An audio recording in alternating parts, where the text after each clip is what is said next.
Hello, welcome to you my Triguna YouTube channel. Okay, ఈరోజు నేను చేయబోయేటువంటి సబ్జెక్ట్ గురించి మీకు ముందుగా తెలియజేస్తాను. రైట్. సో ఏ విద్యార్థులైతే ఐటీఐ అంటే పారిశ్రామిక శిక్షణా సంస్థ, ఈ యొక్క పారిశ్రామిక శిక్షణ సంస్థలో చదువుతున్నటువంటి విద్యార్థుల కొరకై నేను ఈ యొక్క వీడియోలు చేయడం జరుగుతుంది. సో ఏ విద్యార్థులైతే 2021 మొదటి సంవత్సరంలో చదువుతూ ఉన్నారో, first year batch, trade syllabus, mechanical trades, ఈ యొక్క మెకానికల్ ట్రేడ్స్లో ఎవరైతే చదువుతూ ఉన్నారో టర్నర్, మిషనిస్ట్ మరియు ఫిట్టర్కు సంబంధించిన ట్రేడ్ యొక్క ట్రేడ్ థియరీ సిలబస్ను నేను ఈరోజు మీకు క్లియర్గా చెప్పడం జరుగుతుంది. సో ఈ యొక్క సిలబస్ని మనము నేషనల్ ఇన్స్ట్రక్షనల్ మీడియా ఇన్స్టిట్యూట్ ద్వారా మనకి ఈ యొక్క సిలబస్ భారత్ స్కిల్స్ అనే యొక్క సాఫ్ట్వేర్లో అప్లోడ్ చేయడం జరిగింది. సో ప్రతి ఒక్క విద్యార్థి కూడా ఈ యొక్క భారత్ స్కిల్స్ యాప్ డౌన్లోడ్ చేసుకొని దాని ద్వారా మీ యొక్క పూర్తి 2 సంవత్సరాల సిలబస్ను డౌన్లోడ్ చేసుకోగలరని నేను మీకు అందరికీ కూడా తెలియజేస్తున్నాను. సో ఈరోజు నేను చెప్పబోయేటువంటి టాపిక్ మాడ్యూల్ 1. సో ఈ సేఫ్టీ అనేది మాడ్యూల్ 1లో ఉంది. ఓకే, సో ఈ యొక్క సేఫ్టీ మన పారిశ్రామిక శిక్షణా సంస్థలో చదువుతున్నటువంటి విద్యార్థులకు మొట్టమొదలు సేఫ్టీ గురించి చెప్పడం జరిగింది. ఓకే, సో ఈ సేఫ్టీ ఒక మెకానికల్ ట్రేడ్లకే కాకుండా మిగతా వారి ట్రేడ్లకు కూడా ఈ మొట్టమొదటి సేఫ్టీ చాప్టర్ చెప్పడం జరిగినది.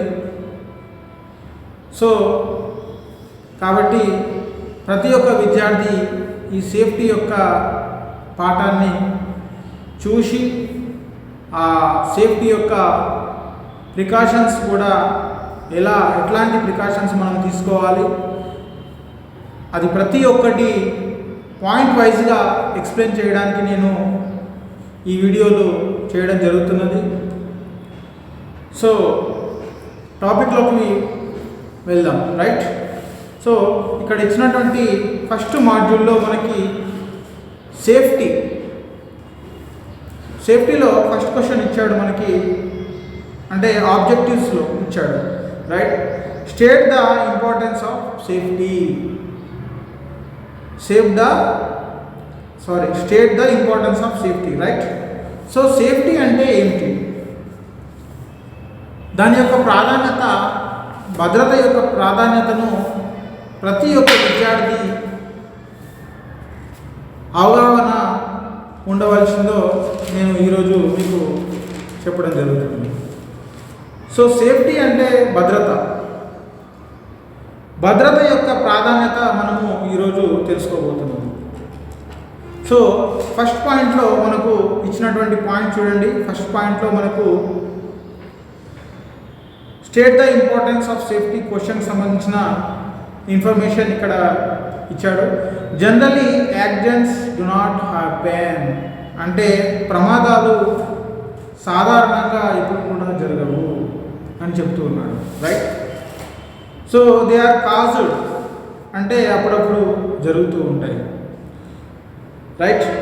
ఎందుకంటే ఈ ప్రమాదాలు మన యొక్క నిర్లక్ష్యం వల్ల జరగవచ్చు, తర్వాత ఈ ఎన్వైర్మెంటల్ వలన కూడా యాక్సిడెంట్స్ జరగవచ్చు, తర్వాత మనము మెకానికల్ ఫీల్డ్లో ఇప్పుడు ఎంటర్ కాబోతున్నాం కాబట్టి మెకానికల్ ఫీల్డ్ ద్వారా కూడా ఈ యొక్క ప్రమాదం జరగవచ్చు. ఇక్కడ 3 కాజెస్ ఉన్నాయి. ఒకటి మన వల్ల కూడా జరగవచ్చు, ఇంకోటి ఎన్వైర్మెంట్ వల్ల కూడా జరగవచ్చు, ఇంకోటి మెకానికల్ రిలేటెడ్ ఎక్విప్మెంట్స్ కానీ మిషన్ కండిషన్స్ దాని ద్వారా కూడా మనకు ప్రమాదాలు జరగవచ్చని ఇక్కడ క్లియర్గా చెప్తూ ఉన్నాడు, రైట్.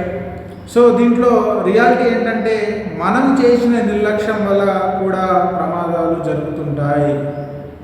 సో నా యొక్క పారిశ్రామిక అనుభవంలో జరిగినటువంటి సంఘటనలో ఒకటి ఏంటంటే వర్టికల్ టర్నింగ్ లేత్. ఈ వర్టికల్ టర్నింగ్ లేత్ అనేది ఒక మిషన్. ఇది మెకానికల్ బ్రాంచ్కి సంబంధించినటువంటి మిషన్, రైట్.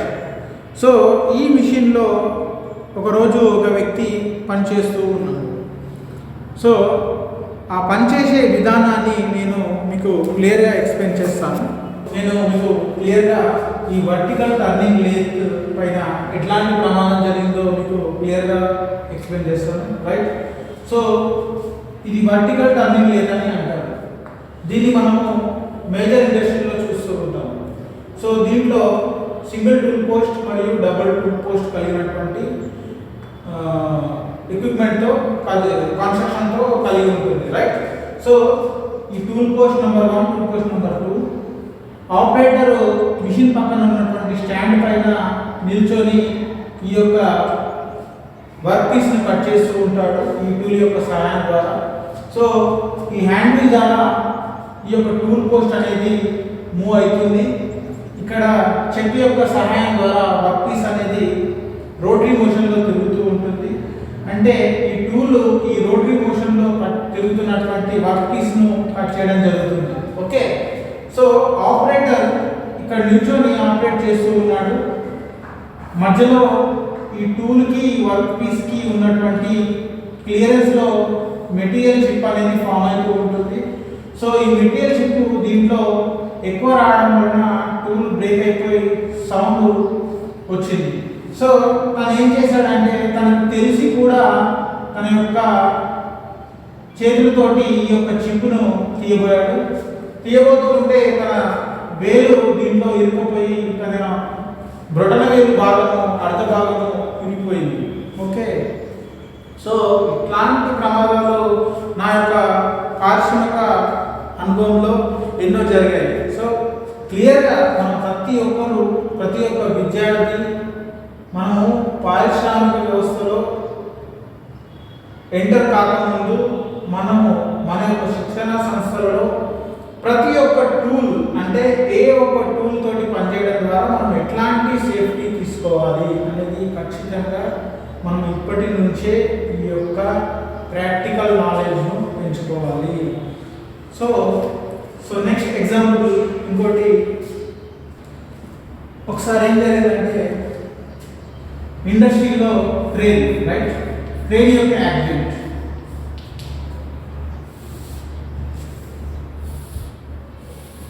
ఇవి 2 బీమ్స్, ఓకే. దీన్ని బీమ్స్ అని అంటారు, బీమ్స్, రైట్. ఇది హారిజాంటల్ బీమ్, ఇది ఈ 2 వర్టికల్ బీమ్. ఇక్కడ ట్రైన్ యొక్క మోటార్ మరియు ట్రైన్ యొక్క హుక్ అమర్చి ఉంది, రైట్. సో ఇక్కడ ఏం జరిగిందంటే ఇండస్ట్రీలో క్రేన్ యొక్క కెపాసిటీ 5 టన్స్. ఇక్కడ వర్క్ పీస్ అంటే ఈ కంపోనెంట్, ఈ వర్క్ పీస్ అంటే ఈ మెటీరియల్, ఈ యొక్క వర్క్ పీస్ మనం మిషన్ పైన లోడ్ చేసేటువంటి వర్క్ పీస్, రైట్. అక్కడ ఏం జరిగిందంటే ఈ మిషన్ యొక్క ఈ క్రేన్ యొక్క కెపాసిటీ 5 టన్స్, తర్వాత ఈ వర్క్ పీస్ యొక్క వెయిటేజ్ ఎంతంటే 10 టన్స్. సో దీనికంటే 5 టన్నులు బరువు ఎక్కువగా ఉంది వర్క్ పీస్. సో అయినా సరే ఈ యొక్క క్రేన్ యొక్క సహాయం ద్వారా ఈ యొక్క లోడ్ను లిఫ్ట్ చేశాడు. లిఫ్ట్ చేస్తూ ఉంటే టోటల్గా ఈ బీము టోటల్గా సౌండ్ వచ్చి ఇరిగిపోయి ఇలా ఉండిపోయింది, ఓకే. సో ఈ బీమ్ అనేది ఈ పొజిషన్లకు వచ్చేసింది. లోడ్ అనేది టోటల్గా వైబ్రేట్ అయిపోయి కింద పడిపోయింది. సో ఆ ప్రమాదం జరిగే సమయంలో ఏ ఒక్క వ్యక్తి కూడా అక్కడ పక్కన ఆ సమయంలో లేదు. కాబట్టి ఎటువంటి వ్యక్తికి ఎట్లాంటి ప్రమాదం కూడా జరగలేదు. సో ఇట్లాంటి ప్రమాదాలు ఎన్నో నా యొక్క ఎక్స్పీరియన్స్లో నేను చాలా ఇండస్ట్రీలో చూశాను. సో ప్రతిదీ కూడా మీరు సేఫ్టీ అంటే ఈ యొక్క భద్రత యొక్క ప్రొసీజర్స్ ఏవైతే ఉన్నాయో మీరు ఖచ్చితంగా కూడా నేర్చుకోవాల్సి ఉంటుంది. ఇంకో ఎగ్జాంపుల్ చెప్పాలంటే ఇట్లా చాలా ఎన్నో ఎగ్జాంపుల్స్ నా యొక్క అనుభవంలో ఉన్నాయి. తర్వాత నెక్స్ట్ మనం బయట చూసాము, ఒక వారం క్రితము ఆంధ్రప్రదేశ్ అనే రాష్ట్రంలో విశాఖపట్నం సిటీలో ఏం జరిగిందంటే అక్కడ ఒక టెలిఫోన్ టవర్ కింద పడిపోయింది, రైట్. సో ఆ టెలిఫోన్ టవర్ ఎందుకు పడిపోయింది అది నేను ఎక్స్ప్లెయిన్ చేస్తాను క్లియర్గా. ఓకే, ఎగ్జాంపుల్ టవర్ అనుకోండి, రైట్. టవర్, ఇది టవర్ అనుకోండి. ఓకే, ఇది క్రేన్ అనుకోండి, రైట్. సో క్రేన్ యొక్క కెపాసిటీ 25 tons. ఓకే, క్రేన్ యొక్క కెపాసిటీ 25 tons. ఈ యొక్క ఏదైతే టవర్ ఏదైతే ఉందో దీని యొక్క కెపాసిటీ 35 tons. సో క్రేన్ ఆపరేటర్కు తెలుసు ఇది 35 tons ఉన్నది, అయినా సరే 35 tonsని ఈ యొక్క క్రేన్ యొక్క సహాయం ద్వారా దీన్ని పైకి లేపడం జరిగింది. ఎప్పుడైతే ఈ యొక్క టవర్ను ఈ క్రేన్ యొక్క సహాయంతో పైకి లేపినప్పుడు ఆ సందర్భంలో ఈ టవర్ అనేది టోటల్గా డౌన్ఫాల్ అయిపోయింది, రైట్. సో ఇక్కడ జరిగినటువంటి సంఘటనలో ఇక్కడ ఎవరు కూడా లేదు. ఆ సంఘటనలో ఈ టవర్ కింద కానీ ఈ టవర్ పక్కన చుట్టుముట్టు కూడా ఎవరు లేరు కాబట్టి ఎట్లాంటి ప్రమాదం కూడా అక్కడ జరగలేదు. సో ఇట్లాంటి సంఘటనలు ఎన్నో మనము బయట చూస్తూ ఉన్నాము, రైట్. ఫర్ ఎగ్జాంపుల్ విశాఖపట్నంలో ఇంకొక ప్రమాదం, విశాఖపట్నం, రైట్. ఈ విశాఖపట్నంలో ఏం జరిగిందంటే గ్యాస్ లీక్ యాక్సిడెంట్ జరిగింది, gas leak accident, right. So styrene అనే గ్యాస్, సపోజ్ ఎగ్జాంపుల్ ఇది పైప్ లైన్, ఓకే. దీంట్లో నుంచి గ్యాస్ అనేది హై ప్రెషర్ తోటి పాస్ అవుతా ఉంది. సో ఇక్కడ డిఫరెంట్ టైప్ ఆఫ్ వాల్వ్స్ కూడా ఉంటాయి, దీన్ని వాల్వ్స్ అంటారు. సో ఈ యొక్క పైప్ ద్వారా ఈ గ్యాస్ అనేది పూర్తిగా బయటికి లీకేజ్ అయ్యి టోటల్గా ఎన్వైరన్మెంట్ అంటే 3 కిలోమీటర్ జాగ్రఫికల్ ఏరియాను టోటల్గా స్పాయిల్ చేసేసింది, అంటే స్ప్రెడ్ చేసేసింది. ఓకే, ఈ యొక్క గ్యాస్ ద్వారా టోటల్గా మనకి 8 children died, రైట్. 8 మంది పిల్లలు చనిపోయారు, మిగతా మంది ఆసుపత్రి పాలయ్యారు. అంటే ఇట్ మీన్స్ వాళ్ళు చికిత్స పొందుతున్నారు అప్పుడు జరిగినటువంటి సంఘటన. సో ఇదంతా కూడా భద్రతకు సంబంధించినటువంటి విషయాలు. సో భద్రత లేకపోవడం వలన ఎట్లాంటి ప్రమాదాలు జరుగుతున్నాయో జనరల్గా మనము బయట చూస్తూ ఉన్నాం.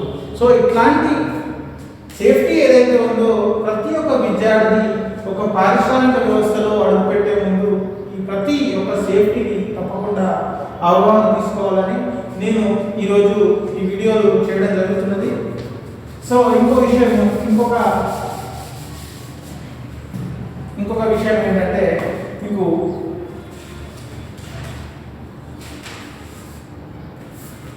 రీసెంట్లీ జరిగింది, అంటే ఇంచుమించు ఒక 7 months కింద జరిగినటువంటి విషయం.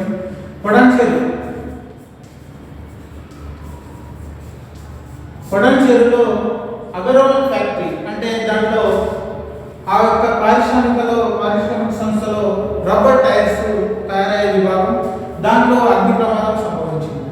సో ఆ జరిగినటువంటి ఏరియాలో టోటల్గా ఎవ్వరికి కూడా ఎట్లాంటి ప్రమాదం జరగలేదు. కానీ అట్లాంటి ప్రమాదాలు దేని ద్వారా జరుగుతున్నాయి అనేది పూర్తి అవగాహన ప్రతి ఒక్క పారిశ్రామికవేత్తకు ఉండాలి. తర్వాత పారిశ్రామిక వ్యవస్థలో పనిచేసినటువంటి కార్మికులకు పూర్తిగా ఆ ఒక అవగాహనను మనము కల్పించాలి, రైట్. సో మనం ఇక్కడ మొట్టమొదలు సేఫ్టీ యొక్క క్లాసు ఖచ్చితంగా మనము ప్రతి ఒక్క ఐటీఐలో చదువుతూ ప్రాక్టికల్గా వర్క్ చేస్తూ వర్క్ నాలెడ్జ్ పెంచుకుంటూ మనము ముందుకు పోతూ ఉండాలి. ఓకే, సో ఇవన్నీ కూడా సేఫ్టీకి సంబంధించిన యాక్సిడెంట్స్, అంటే అభద్రత వల్ల జరిగినటువంటి ప్రమాదాలు. రైట్. సో నెక్స్ట్ నేను చెప్పబోయేది ఏంటంటే మీకు టాపిక్లోకి వచ్చేద్దాం. ఈ టాపిక్లో నెక్స్ట్ టాపిక్లో ఏమిటంటే ఇప్పుడు ఫస్ట్ క్వశ్చన్ వచ్చేసి state the importance of safety అని చెప్తున్నాడు. రైట్. ఫస్ట్ క్వశ్చన్ యొక్క మీనింగ్ ఇప్పుడు మనం ఇంతకుముందు తెలుసుకున్నాము. తర్వాత నెక్స్ట్ పాయింట్ ఏంటంటే ఇక్కడ ఏమిచ్చండి సెకండ్ పాయింట్లో list out the safety precautions to the observed in a machine shop అని ఇచ్చాడు. సో ఒక పారిశ్రామిక సంస్థలో మిషన్ షాప్లో మనం ఎట్లాంటి భద్రత తీసుకోవాలి అని దాని గురించి ఒక డిఫరెంట్ పాయింట్ ఆఫ్ వ్యూస్లో మనకు ఇక్కడ బుక్లో వేయడం జరిగింది. సో ఇక్కడ 3 types of safety. Safety in workshop can be broadly classified into 3 categories. అంటే ఈ యొక్క భద్రత అనే దాన్ని 3 భాగాలుగా విభజించడం జరిగింది. సో మొట్టమొదటి general safety. So general safety గురించి మనం చెప్పుకుంటాం.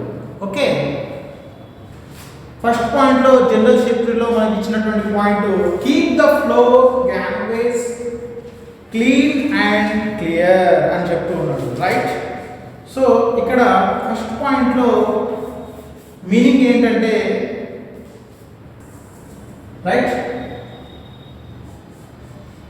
Machine number 1, machine number 2, machine number 3, machine number 4, machine number 5, machine number 6, machine number 7, machine number 8. Right. ఇక్కడ టోటల్గా ఇక్కడ ఉన్నటువంటి ఈ ఏరియాలో అంటే ఒక పారిశ్రామిక సంస్థలో ఒక లొకేషన్లో అంటే ఒక ప్లాంట్లో ఈ యొక్క అరేంజ్మెంట్ అనేది ఉంటుంది ప్రతి ఒక్క పారిశ్రామిక వ్యవస్థలో. రైట్. సో ఇది ఒక ఫ్లోర్ 1, ఫ్లోర్ 2, ఫ్లోర్ 3, ఫ్లోర్ 4 అంటే ఇక్కడ ఫ్లోర్స్ ఉన్నాయి అన్నమాట. రైట్. దీన్ని మనం ఫ్లోర్స్ అని అంటాం. ఈ యొక్క ఏరియాని మనం ఫ్లోర్ అని అంటాం. రైట్. ఇక్కడ ఇచ్చేటువంటి పాయింట్ ఏమంటున్నాడు keep the floor and gangways clean and clear. అంటే ఫ్లోర్స్లో ఏముంటుందంటే ఇక్కడ ఫ్లోర్ నెంబర్ 1లో రా మెటీరియల్స్ ఉంటాయి. ఎగ్జాంపుల్లో అనుకోండి. ఓకే, రా మెటీరియల్స్. తర్వాత నెక్స్ట్ ఈ రా మెటీరియల్స్ అనేటివి ఇక్కడ మిషన్లో లోడ్ చేయడం జరుగుతుంది. అంటే ఇక్కడ మిషనరీ. రైట్. ఇక్కడ రా మెటీరియల్స్ ఇక్కడ ఉన్నాయి, మిషనింగ్ ఇక్కడ జరుగుతుంది. తర్వాత ఇక్కడ క్వాలిటీ కంట్రోల్ క్వాలిటీ. రైట్. అంటే ఇది నెంబర్ 3 ఫ్లోర్లో క్వాలిటీ కంట్రోల్ ఉంది. సో ఈ ఫ్లోర్లో ఎట్లాంటి మనకు చిప్స్ కానీ తర్వాత కటింగ్ ఫ్లూయిడ్స్ కానీ ఈ యొక్క ఆవరణలో ఉండకూడదు, చాలా నీట్గా ఉండాలని ఈ పాయింట్లో ఎక్స్ప్లెయిన్ చేస్తున్నాడు. రైట్. నెక్స్ట్ గ్యాన్వేస్ అంటే ఏంటంటే ఈ యొక్క రా మెటీరియల్ ఈ ఫ్లోర్ నుంచి ఈ యొక్క వే ద్వారా ఈ ఫ్లోర్కి వెళ్తుంది. రైట్. సో ఎట్లా వెళ్తుంది అంటే మనకి ఇక్కడ క్లియర్గా తీసుకుంటే ట్రక్స్, తర్వాత fork lifts. Right. So fork lifts కానీ ట్రక్స్ కానీ ఆ యొక్క సహాయం ద్వారా ఈ యొక్క రా మెటీరియల్స్ అనేటివి మేజర్ లోడ్స్ ఏవైతే ఉన్నాయో ఈ యొక్క గ్యాన్వే ద్వారా వెళ్తూ ఉంటాయి. రైట్. తర్వాత మరియు వ్యక్తులు ఇక్కడ ఒక వ్యక్తి, ఇక్కడ ఒక వ్యక్తి, ఇక్కడ ఒక వ్యక్తి, ఇక్కడ ఒక వ్యక్తి. రైట్. అంటే ఒక పర్సన్ ఇక్కడ నుంచి నడుస్తూ ఉన్నాడు. రైట్. ఇక్కడ నుంచి నడుస్తున్నాడు. ఈ నడిచేటువంటి దారి ఏదైతే ఉందో, మధ్యలో ఉన్నటువంటి స్పేస్ ఏదైతే ఉందో దీన్ని గ్యాంగ్లియా అని అంటారు, రైట్. సో నెక్స్ట్ పాయింట్ వచ్చేసరికి second point, move the care in the workshop, do not run అని చెప్తున్నాడు, రైట్. సో ఈ గ్యాంగ్లియాలో మనకి ఎట్టి పరిస్థితిలో ఒక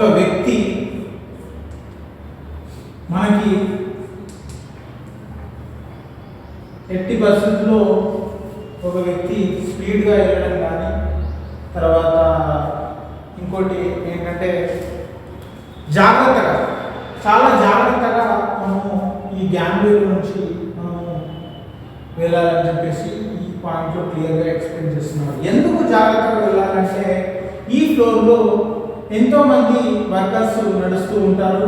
తర్వాత మీకు ఇంతకుముందు చెప్పిన ఎగ్జాంపుల్లో వర్క్ పీస్ అనేది, రా మెటీరియల్ అనేది ఈ మిషన్కి, తర్వాత ఇక్కడ జరిగినటువంటి కాంపోనెంట్స్ ఈ ఫ్లోర్కి తరలించడం జరుగుతుంది. కాబట్టి ఈ యొక్క ఏరియాలో ఏ వర్కర్ అయినా సరే నిదానంగా, చాలా స్లోగా, విత్ కేర్ ద్వారా నడవాలని చెప్పేసి ఈ పాయింట్లో మీకు క్లియర్గా ఎక్స్ప్లెయిన్ చేయడం జరిగింది, రైట్.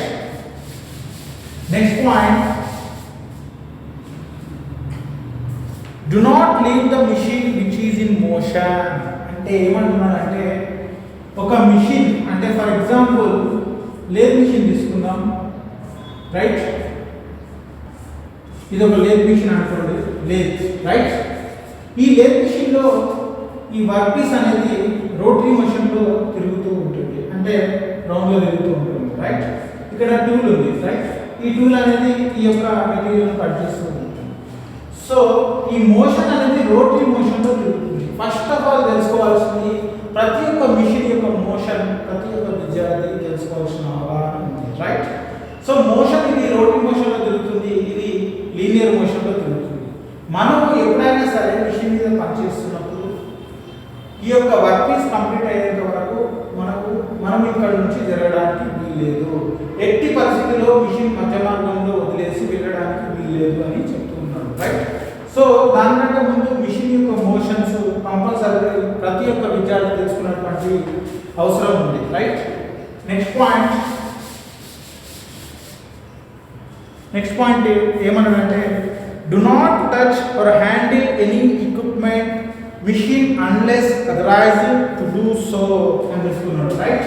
ఇంతకుముందు మనం చెప్తున్నాము, ఇక్కడ మిషనరీ ఉంది, ఇక్కడ ఫ్లోర్స్లో అని చెప్తున్నాం, రైట్. ఈ ఫ్లోర్లో మిషన్ ఉంది, ఈ ఫ్లోర్లో మిషన్ ఉంది, ఈ ఫ్లోర్లో మిషన్ ఉంది, ఈ ఫ్లోర్లో క్వాలిటీ కంట్రోల్ ఉందని చెప్తున్నాం, రైట్. సో మనము ఎప్పుడైతే పారిశ్రామిక సంస్థలో ఎంటర్ అయినప్పుడు కానీ, తర్వాత మన యొక్క శిక్షణా సంస్థలో కానీ ఎట్లాంటి పర్మిషన్ లేకుండా మనము ఎట్లాంటి ఎక్విప్మెంట్ కానీ ఎట్లాంటి మిషన్ కానీ ముట్టుకోవడానికి లేదు. We are not eligibility to touch any machine in the institute or any other industry, right. So ఇక్కడ రెండు విషయాలు, ఒకటి ఎక్విప్మెంట్ మరియు మిషన్, రైట్. ఓకే, ఎక్విప్మెంట్ అంటే ఏంటి? ఎక్విప్మెంట్ అంటే సపోజ్ మనం వాడేటువంటి టూల్స్, రైట్. కటింగ్ టూల్స్ కావచ్చు, తర్వాత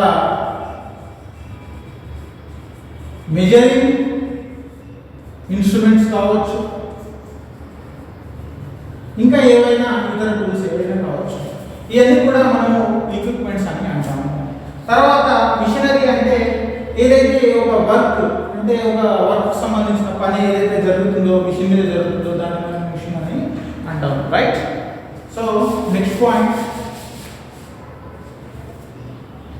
do not walk under suspended loads.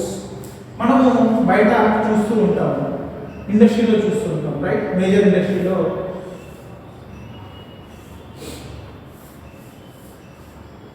ఇది లోడ్, రైట్. ఇది క్రేన్ యొక్క హుక్, అంటే క్రేన్ యొక్క హుక్ అంటే ఈ యొక్క లోడును పట్టుకున్నటువంటి పరికరం, రైట్. సో ఇది ఈ లోడ్ అనేది క్రేన్ యొక్క హుక్కు తగిలేసి లోడ్ అని అంటాము, సస్పెండెడ్ లోడ్ అని అంటాము, రైట్. సో ఆ లోడ్ కింద నుండి మనం ఎట్టి పరిస్థితుల్లో మూవ్ అవ్వడానికి వీల్లేదు అని చెప్తున్నాడు, రైట్. ఏ పర్సన్ అయినా కానీ ఈ యొక్క లోడ్ కింద నుంచి మనము మూవ్ కావడానికి వీల్లేదు అని చెప్తున్నాడు, రైట్. ఇది పారిశ్రామిక సంస్థలో తరచుగా చూస్తూ ఉంటాం, right. Next point, do not cut practical jokes while on work. ఇప్పుడు ఇక్కడ ఒక మిషన్లో సపోజ్ వీఆర్ ద ఫిట్టర్స్, మనమందరం ఫిట్టర్స్, తర్వాత మిషనిస్ట్, టర్నర్స్. కాబట్టి ఒక ఫిట్టర్ ఎగ్జాంపుల్ తీసుకుందాం. ఇక్కడ ఒక వ్యక్తి ఫైల్ చేస్తూ ఉన్నాడు, ఒక స్క్వేర్ మెటీరియల్ని ఫైల్ చేస్తూ ఉన్నాడు, రైట్. సో ఫైల్ చేస్తే ఆ ఒక డ్యూరేషన్లో, ఆ యొక్క సమయంలో వేరొక విద్యార్థి వచ్చి అతనితో మాట్లాడుతూ తరచుగా ఆ విషయాలు ఈ విషయాలు మాట్లాడుతూ ఉన్నారు. సో అట్లాంటి సందర్భంలో మనం పనిచేస్తున్నప్పుడు ఏ ఒక్క విద్యార్థితో కానీ మాట్లాడడం అవసరం లేదు. ఒకవేళ మాట్లాడినా కానీ మన వర్క్కి సంబంధించిన విషయాలు మాత్రమే మాట్లాడేది తప్ప వేరే ఎటువంటి విషయాలు, ఎట్లాంటి విషయాలు కూడా, ఎట్లాంటి జోక్స్ కానీ ఎట్లాంటివి కానీ మాట్లాడొద్దని చెప్పేసి మనకు ఈ పాయింట్లో చెప్తూ ఉన్నాడు. ఇక్కడ concentration is main important. Concentration అనేది మనం చేసేటువంటి పని మీద తప్పకుండా ప్రతి ఒక్క విద్యార్థి ఉండవాలని చెప్పడం జరిగింది, right. Next point, use the correct tools for the job, right. Use the correct tools for the job అని చెప్తున్నారు, రైట్. ఈ పాయింట్ మీనింగ్ ఏంటంటే, సపోజ్ ఒక ఫ్లాట్ వర్క్ పీస్ తీసుకున్నాము, రైట్. దీన్ని మనం ఫైల్ చేయాలి, రైట్. ఈ యొక్క సర్ఫేస్ మనం క్లీన్ చేయాలి అంటే ఏం వాడతాము? జనరల్గా ఫైల్ వాడతాం, రైట్. ఫైల్, ఓకే, ఫైల్ వాడతాం. తర్వాత ఈ యొక్క వర్క్ పీస్కు హోల్ వేయాలంటే మనము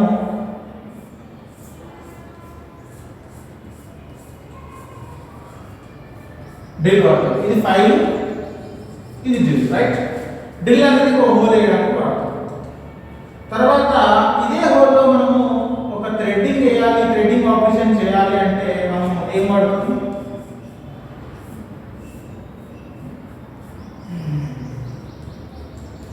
ట్యాబ్ వాడతాం, రైట్. ట్యాబ్. సో ఈ ఫ్లాట్ సర్ఫేస్ని కట్ చేయాలంటే ఫైల్ వాడతాము, హోల్ వేయాలి అంటే డ్రిల్ వాడతాము, థ్రెడ్డింగ్ అరేంజ్ చేయాలి, థ్రెడ్డింగ్ ఫిక్స్ చేయాలి, థ్రెడ్డింగ్ కట్ చేయాలి అంటే ట్యాబ్ వాడతాం, రైట్. ఈ మూడు టూల్స్ డిఫరెంట్ ఆపరేషన్స్కి సంబంధించినవి. మనం ఏ ఆపరేషన్ చేసేటప్పుడు, చేసే ముందు ఈ యొక్క టూల్ యొక్క ఫంక్షన్ ఏంటి, ఈ టూల్ యొక్క సేఫ్టీ ఏంటి అనేది ప్రతి ఒక్క విద్యార్థికి పూర్తి అవగాహన ఉండవలసిన అవసరం ఉంది, రైట్. ఈ యొక్క పాయింట్లో అది క్లియర్గా ఎక్స్ప్లెయిన్ చేస్తాం, రైట్. నెక్స్ట్ పాయింట్ ఏంటంటే, keep the tools in the proper place. Keep the tools in the proper place అంటే ఏంటంటే, సో హియర్ ఇక్కడ 3 ర్యాక్స్ ఉన్నాయి. Rack number 1, rack number 2, rack number 3. దీంట్లో కటింగ్ టూల్స్ ఉన్నాయి, రైట్. దీంట్లో హ్యాండ్ టూల్స్ ఉన్నాయి, right. Hand tools. దీంట్లో మనకి సేఫ్టీ టూల్స్ ఉన్నాయి, రైట్. సో ఇక్కడ ఒక వ్యక్తి ఉన్నాడు, రైట్. ఇక్కడ ఒక వ్యక్తి ఉన్నాడు. సో ఈ యొక్క వ్యక్తికి హ్యాండ్ టూల్ కావాల్సి వచ్చింది. హ్యాండ్ టూల్ అంటే సపోజ్ హ్యామర్ తీసుకున్నాం, రైట్. హ్యామర్ తీసుకున్నాం. ఈ హ్యామర్ కావాలి అంటే ఈ హ్యాండ్ టూల్స్ ఉన్న ర్యాక్లో వెళ్ళి హ్యామర్ పిక్ చేసుకొని వర్క్ చేస్తూ ఉన్నాడు, రైట్. వర్క్ అంటే దీని మీద స్ట్రైక్ చేసి ఈ యొక్క మెటీరియల్ని కొడుతూ ఉన్నాడు. కొట్టినప్పుడు ఈ హ్యాండిల్ బ్రేక్ అయిపోయింది. ఏమైంది? బ్రేక్ అయిపోయింది.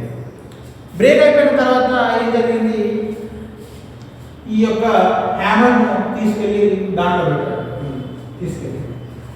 సో అట్లాంటి ఏవైనా కానీ టూల్స్ కానీ బ్రేక్ అయినప్పుడు మనం ఈ యొక్క హ్యాండిల్ రిమూవ్ చేసి తర్వాత ఈ యొక్క హ్యాండిల్ ఇరిగిపోయింది అని చెప్పేసి మనము మన యొక్క శిక్షణ సంస్థలో ఇన్స్ట్రక్టర్ కానీ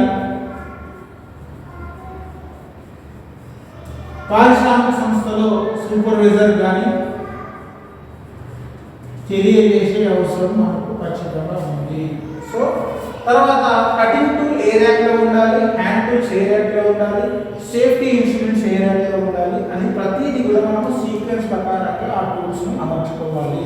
ఇది ఖచ్చితంగా చాలా అవసరం, right? So keep the tools at proper place. ప్రతి ఒక్క టూల్ కావాల్సిన ర్యాక్లో పెట్టుకోవాలి. దీంట్లో మనకు 2 పాయింట్స్ వస్తున్నాయి. ఇక్కడ ఒక పాయింట్ చూడండి, ఇక్కడ ఇచ్చాడు replace worn out or damaged tools immediately అని చెప్తున్నాను. సో ఆ పాయింట్ కూడా మనం ఎగ్జాంపుల్ దీంట్లో చెప్పుకోవచ్చు. సో ఈ హ్యాండిల్ ఇరిగిపోయింది, రైట్? ఈ యొక్క టూల్ యొక్క హ్యామర్ యొక్క హ్యాండిల్ ఇరిగిపోయింది, ఇక్కడ యూజ్ చేస్తున్నాం, రైట్? ఈ హ్యాండిల్ ఇరిగిపోయినా సరే దీన్ని తీసుకెళ్ళి ఈ ర్యాక్లో స్టోర్ చేశాడు. మరుసటి రోజు ఈ వ్యక్తి వచ్చాడు. ఈ వ్యక్తి వచ్చి అదే హ్యామర్ని పిక్ చేసుకొని ఈ యొక్క వర్క్ని ఎలా చేయాలో యూజ్ చేస్తూ దాన్ని స్ట్రైక్ చేస్తూ ఉన్నాడు. చేసే సమయంలో ఈ యొక్క హ్యాండిల్ బ్రేక్ అయిపోయి తర్వాత ఈ పీన్ అనేది ఇతని తల మీద పడి గారయ్యి తలకు గారయ్యి ప్రమాదం జరిగింది, రైట్? సో కాబట్టి ప్రత్యేకమైనటువంటి విషయం ఇది చాలా ఇంపార్టెంట్.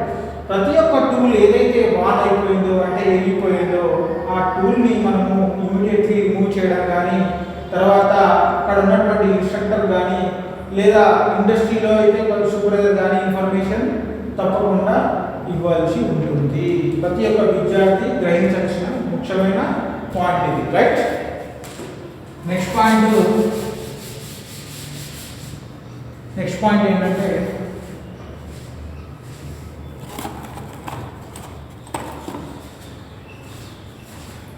నెక్స్ట్ పాయింట్లో ఏమి ఇచ్చాడు మనకి, wipe out split oil immediately. Wipe out split oil. Split oil అంటే ఏంటంటే ఎగ్జాంపుల్ మనం శిక్షణా సంస్థలో ఉన్నాం కాబట్టి మనకు దీని గురించి పెద్దగా తెలియకపోవచ్చు, రైట్? దీన్ని ఒక సాఫ్ట్ అంటారు, సాఫ్ట్. సో దీనిపైన బేరింగ్స్ తర్వాత different types of gears mount చేసి ఉంటాయి. అంటే ఈ సాఫ్ట్కి ఇవన్నీ కూడా ఫిక్స్ అయి ఉంటాయి. మధ్యలో ఏముందంటే ఈ మిషన్ ఈ యొక్క సాఫ్ట్ యొక్క ఏరియా ఏదైతే ఉందో సమ్ ఈ బేరింగ్స్లో కానీ తర్వాత గేర్స్లో కానీ లూబ్రికెంట్స్ చేయడం జరుగుతుంది. Lubricants, right? ఈ లూబ్రికెంట్స్ తర్వాత ఈ గేర్ ద్వారా బయటకు రావడం కానీ ఈ గేర్ ద్వారా బయటకు రావడం ద్వారా జరుగుతుంది. సో ఆ వచ్చినటువంటి ఆయిల్ ఏదైతే ఉందో ఈ సాఫ్ట్లో టోటల్గా ఫిల్అప్ అయి ఉంటుంది. దాన్ని మనము ఇమీడియట్లీ వైప్ అవుట్ చేయగలము. లేదంటే ఏమైందంటే ఆ సాఫ్ట్ రొటేట్ అయినప్పుడు దాంట్లో హీట్ అనేది జనరేట్ అవుతూ ఉంటుంది. జనరేట్ అయిన తర్వాత ఈ ఆయిల్ టోటల్గా ఇక్కడ స్ప్రెడ్ కావడం వలన ఫైర్ యాక్సిడెంట్స్ అనేది ప్రమాదం ఉంది. అందుకే మనకు స్ప్లిట్ ఆయిల్ అని చెప్తూ ఉన్నాడు. ఇది తరచుగా ఆటోమొబైల్ సెక్టర్లో ఇక్కడ ఎక్కువగా మనం చూస్తూ ఉంటాం. జనరల్గా చూస్తూ ఉండండి. ఎగ్జాంపుల్గా ఆటోమొబైల్ సెక్టర్లో ఇది ఎక్కువగా జరుగుతూ ఉంటుంది, రైట్? సో నెక్స్ట్ పాయింట్ వచ్చేసి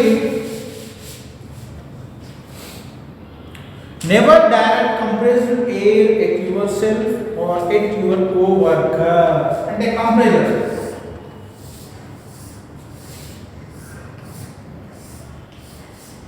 దీన్ని మనం కంప్రెసర్ అంటాం. Example okay, free hand sketch చేసుకున్నాం. తర్వాత ఇది మోటార్, ఓకే, గేజ్, ఇది గేజ్ అన్నమాట, ప్రెషర్ గేజ్, రైట్? దీంట్లో టోటల్గా ఎయిర్ ఫిల్అప్ అయి ఉంటుంది, రైట్? దీన్ని మనము కంప్రెసర్ అని అంటాము. ఈ కంప్రెసర్ నుంచి వచ్చినటువంటి ఎయిర్ ఏదైతే ఉందో ఆ ఎయిర్ మనము జనరల్గా ఇప్పుడు ఎక్కడ చూస్తున్నామంటే ప్రజెంట్ చూస్తూ ఉన్నాం. ఇక్కడ సర్వీసింగ్ సెంటర్లో, తర్వాత కార్ సర్వీసింగ్ సెంటర్, తర్వాత లారీ సర్వీసింగ్ సెంటర్స్ అక్కడ చూస్తూ ఉంటాం. తర్వాత సివిల్ వర్క్స్లో మనకి ఈ రోడ్స్ డిగింగ్ చేస్తూ ఉంటారు. అంటే రోడ్ పూడ్చడానికి పవర్ టూల్స్ ఉపయోగిస్తూ ఉంటారు. ఈ యొక్క కంప్రెసర్ యొక్క సహాయం ద్వారా ఈ యొక్క ఎయిర్ అనేది బయటికి రిమూవ్ చేయడం రావడం జరుగుతుంది, రైట్. సో ఈ ఎయిర్ ద్వారా మనము చేతులకు ఏదన్నా డస్ట్ అంటున్నప్పుడు తుడుచుకోవడం కానీ, తర్వాత ఇంకోటి వేరే వాళ్ళ మీద అప్లై చేయడం కానీ చేయకూడదు, ఖచ్చితంగా చేయకూడదు, రైట్. సేఫ్టీ పాయింట్ ఇది కూడా మెయిన్ ఇంపార్టెంట్. ఇది కూడా పారిశ్రామిక సంస్థకు వ్యవస్థకు సంబంధించినది, రైట్. సో ఎక్కువ మేజర్ ఇండస్ట్రీలో మనము ఈ కంప్రెసర్ని చూస్తూ ఉంటాం. తర్వాత ఈ సిఎన్సి మిషన్స్ ఇవన్నీ కూడా కంప్రెసర్ యొక్క సహాయం ద్వారా జరుగుతూ ఉంటాయి, right. Next ensure advocate light in the work shop అని చెప్తూ ఉన్నాడు, రైట్. ఏమంటున్నాడు? Ensure advocate light in the work shop అని చెప్తూ ఉన్నాడు. సో హియర్ see in 1929 అంటే 1929వ సంవత్సరంలో ఎల్టన్ మాయో అనే ఒక సైంటిస్టు ఈ యొక్క లైట్ ఎక్స్పెరిమెంట్ చేశాడు ఒక ఇండస్ట్రీలో, రైట్. సో ఇక్కడ ఒక లైట్ ఉంది, ఇక్కడ ఒక లైట్ ఉంది, రైట్. ఇక్కడ ఒక 10 మెంబర్స్ పనిచేస్తూ ఉన్నారు, ఇక్కడ 20 మెంబర్స్ పనిచేస్తూ ఉన్నారు, రైట్.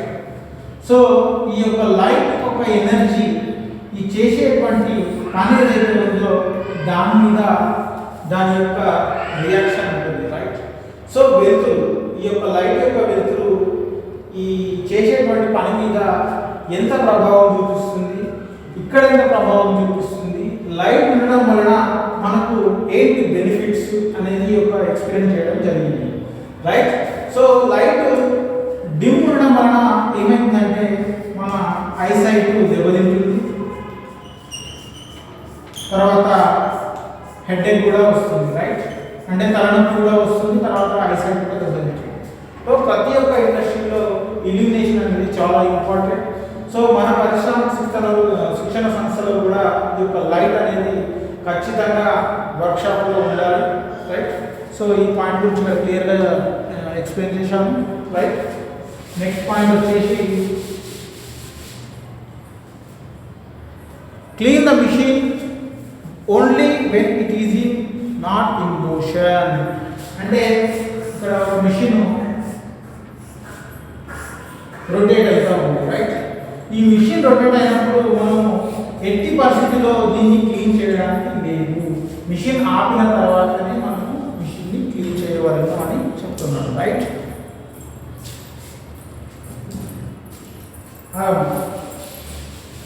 నెక్స్ట్ ఏంటంటే sweep away the metal cuttings. Sweep away the metal cuttings అంటే ఈ యొక్క మెటీరియల్ పైన మనం ఏదైనా కటింగ్ ఆపరేషన్ చేసినప్పుడు ఈ యొక్క మెటీరియల్ పైన వచ్చినటువంటి చిప్స్ ఏవైతే ఉన్నాయో ఆ మెటీరియల్స్ అన్ని కూడా మనము wire brush, example wire brush తీసుకున్నాం. ఈ వైర్ బ్రష్ యొక్క సహాయం ద్వారా ఈ యొక్క చిప్స్ని మనము రిమూవ్ చేయాలి అని చెప్తున్నాం, ఇమీడియట్లీ తీసేయాలి, రైట్. సో ఈ పాయింట్ యొక్క మీనింగ్ అది. Next keep everything about the machine before you start. అంటే అర్థం ఏంటంటే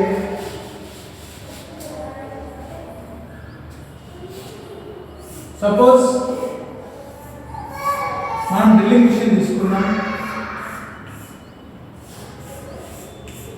వర్క్ పీస్, రైట్. ఇది స్పిన్డిల్, రైట్. ఇది మోటార్, రైట్. ఇది హ్యాండిల్, ఓకే. సో ఈ మిషన్ యొక్క ఇన్స్ట్రక్షన్స్ మనకు మిషన్ ఆపరేట్ చేసే ముందు ప్రతి ఒక్క ఇన్స్ట్రక్షన్ మనకు తెలిసి ఉండాలి. లేదంటే మనకు తెలియకపోతే మన యొక్క సూపర్వైజర్ కానీ లేకపోతే మనం శిక్షణా సంస్థలో ఉన్నాం కాబట్టి ఇన్స్ట్రక్టర్ ద్వారా దీని యొక్క ఇన్స్ట్రక్షన్ పూర్తి అవగాహన తీసుకోవాల్సి ఉంటుంది. సో ఈ మోటార్ తిరుగుతుంది, రైట్. ఇక్కడ ఈ మోటార్ యొక్క లింక్ ద్వారా స్పిన్డిల్ తిరుగుతుంది. ఈ స్పిన్డిల్ యొక్క లింక్ సహాయం ద్వారా ఒక మెటీరియల్ కట్ చేయడం జరుగుతుంది, రైట్. ఇక్కడ టూ మోషన్స్ మనకు అప్లై జరుగుతుంది, right? Applying the 2 motions here. ఇదేమో రోటరీ మోషన్లో జరుగుతుంది, ఇది కూడా రోటరీ మోషన్లో జరుగుతుంది. ప్రతి ఒక్క ఇన్స్ట్రక్షన్ ఈ యొక్క డ్రిల్ ముందుకు వెళ్ళాలంటే మనం హ్యాండిల్ మూవ్ చేస్తే కానీ డ్రిల్ ముందుకు వెళ్ళదు, రైట్? ఈ మోటార్ రొటేట్ చేయాలి అంటే మెయిన్ పవర్ నుంచి మోటార్కి లింక్ ఉంటుంది. సో ఈ మోటార్ ఆన్ చేస్తే మోటార్ ఆన్ అవుతుంది, రైట్? సో ఇట్లాంటి విషయాలు ఏమైనా కానీ ప్రతి ఒక్కటి కూడా మనకు ఈ యొక్క భద్రత యొక్క అవగాహన మీద తెలుసుకోవాల్సిన అవసరం ఉంది, right? Thank you for your kind attention. See you soon.